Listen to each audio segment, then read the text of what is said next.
This is a video for Susan Olmsted Wong's Teaching English as a Global Language for UAB, Spring 2018.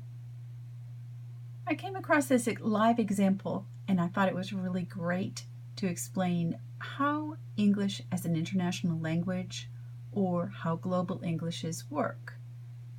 We have a setting where we have a lot of people from different first language backgrounds, and we have a strange idea of, I think it's a strange idea of how English should be enacted. Let me introduce you to the speakers here. In this situation, I am number 2, the helper, driver, female, native speaker of English, competent Mandarin translator. I'm mother-in-law of number 1. I'm the blue dot at the bottom of this frame. I drove my daughter-in-law, that's blue dot in the left upper portion, who is a female. She is the consumer. We are in an X-ray location for her green card processing. She's a petitioner for a green card. She's a Chinese native speaker. She had limited English proficiency at that time. She's a native speaker of Mandarin. So she and I speak Mandarin most of the time, except when we are having a little English lesson and we're taking it easy on her. Okay, look at the guy at the upper right. Number 3, male, X-ray technician. He's a dark-skinned Amharic native speaker.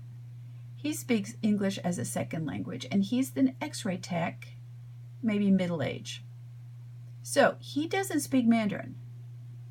So I decided to speak English as an international language, simplified English, so that the petitioner, the client, that's number 1, would be able to follow what is happening to her, and so that number 3, the male, who's the X-ray technician, can transmit information to her, like stand still, move over, lift your arm, whatever.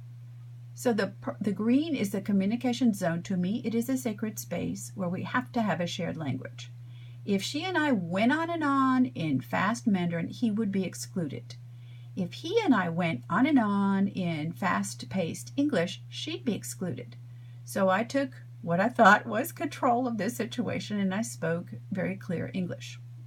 So at the end, the male guy from Africa said to me, "Oh, you're not a native speaker of English." I said, "What?" He said, "You're not a native speaker of English because you speak slow and kind of funny." I said, "Oh, I'm a native speaker, but I wanted to include you in this three-way conversation because you don't speak any Mandarin and she doesn't speak a lot of English." So then I was my identity as a native English speaker was a little offended.